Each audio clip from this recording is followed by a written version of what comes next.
पूरी दुनिया कह रही थी कि रशिया यूक्रेन पे हमला कर देगा और रशिया ने यूक्रेन पे हमला कर दिया। एक गारंटी है जो रशिया का यूक्रेन पे होता युद्ध रोक सकती है। आखिरकार एक गारंटी की बात है, तो ये गारंटी रशिया को दी क्यों नहीं जा रही? मैं हूं अनिमेश। आखिर क्यों रशिया यूक्रेन के पीछे पड़ा है? क्या रीजंस हैं कि ये वॉर अब स्टार्ट हो चुका है? समझने की कोशिश करते हैं। सबसे पहले, रशिया ने यूक्रेन पे हमला कर दिया है। नाटो को साफ साफ कह दिया है कि अगर कोई बीच में आया तो परिणाम भुगतने पड़ेंगे। उधर यूएनएससी यानी कि यूनाइटेड नेशन सिक्योरिटी काउंसिल की एक इमरजेंसी मीटिंग हो रही है कि कैसे इस मुद्दे से डील करें।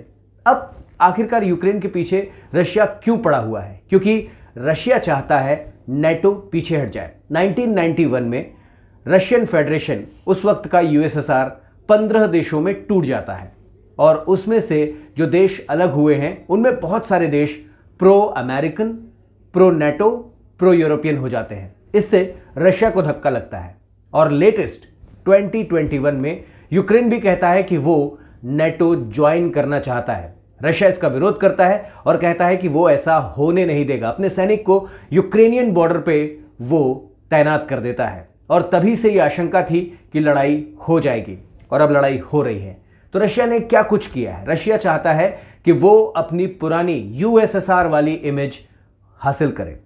जो उस वक्त के दो सुपर पावर थे, अमेरिका और रशिया, वो रुतबा वापस हासिल करे और इसकी बहुत सारी कोशिशें देखने को मिलती हैं। 2008 जॉर्जिया पे हमला करता है और साउथ ओसेशिया और अखबाज को अलग देश डिक्लेयर कर देता है। 2014 में वो जाता है क्रीमिया को अपना बना लेता है और उसके बाद अब 2014 से ही जो डॉनबास एरिया है यूक्रेन का, वहां पर उपद्रवियों की सत्ता बना देता है और फाइनली अब उसने दो और देश, डॉन्स्टेक और लुंगास्ट, अलग कर दिए हैं। लेकिन रशिया यहां पर रुका नहीं है। उस डॉनबास एरिया की रक्षा के नाम पे पहले उसने अपनी आर्मी भेजी और अब यूक्रेन पे हमला कर दिया है। व्लादिमीर पुतिन ऐसा करना क्यों चाहते हैं? एक तो वो यूएसएसआर को वापस हासिल करना चाहते हैं। वो कह चुके हैं कि 1991 में रशिया का विघटन एक ऐतिहासिक भूल थी।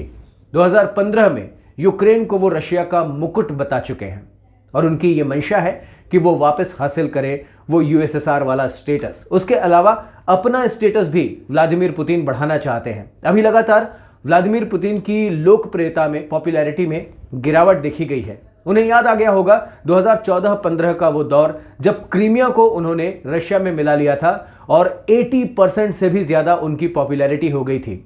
यूक्रेन पर हमले के बाद वो पॉपुलैरिटी वापस हासिल कर सकते हैं।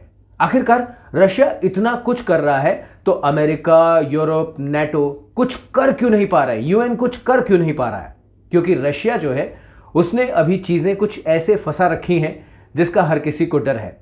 यूरोप को यह परेशानी है कि रशिया ने पहले ही तनाव बढ़ने की स्थिति में नेचुरल गैस की सप्लाई कम कर दी थी, जिसकी वजह से वहां पर पावर के रेट, इलेक्ट्रिसिटी के रेट 5 गुना ज्यादा तक बढ़ चुके थे। और अगर ये लड़ाई लंबी खिंचती है, इसमें यूरोप या नाटो कूदता है, तो रशिया सप्लाई ही बंद कर सकता है। और अगर यूरोप की बात करें तो 15 से 17% कच्चा तेल और 30% से भी ज्यादा नेचुरल गैस की जो सप्लाई है वो रशिया से होती है। जर्मनी में तो 65% तक होती है। तो रशिया के सामने यूरोप ये रिस्क लेने की स्थिति में फिलहाल दिखाई नहीं देता है। रशियन प्रेसिडेंट व्लादिमीर पुतिन ने पहले यह कह दिया था कि अगर कोई बीच में आया तो वो हाइपरसोनिक न्यूक्लियर मिसाइल्स का भी उपयोग करने से पीछे नहीं हटेंगे। अब इसे सिर्फ धमकी समझने की भूल कोई करे तो कैसे करे? तो कौन सी गारंटी है जो रशिया को रोक सकती है?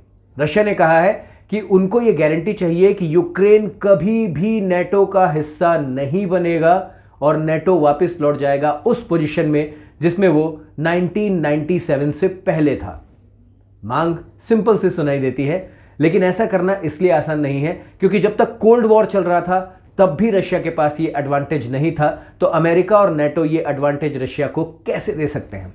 कुल मिला के थोड़ा ईगो, थोड़ी अपनी पॉपुलैरिटी, थोड़ी अपनी सत्ता पे पकड़, थोड़ा सा अपना ग्लोबल प्रभाव और थोड़ी हथियारों की होड़ के बीच में यूक्रेन पिस रहा है। और अगर ये लड़ाई लंबी खिंची, दुनिया पिस जाएगी। बस देखते रहिए। दुनिया एक तमाशा है। अपने फायदे के लिए लोग लड़ते और लड़ाते अक्सर दिखाई देंगे।